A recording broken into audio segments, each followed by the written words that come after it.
Good day, applicant A12000339. Good day, ma'am, sir. What is your name? My name is Emilia Blanco, How old are you?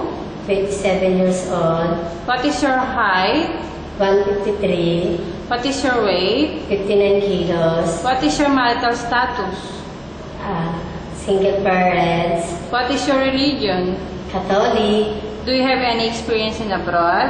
no, What is the work of your father?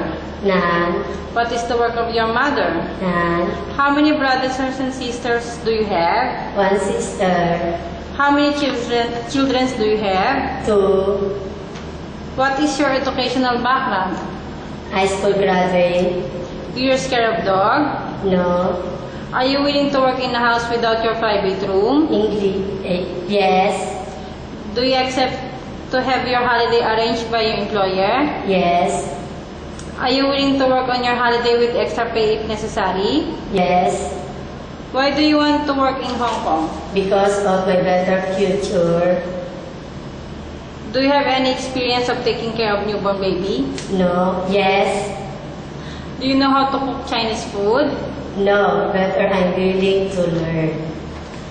Thank you and good luck.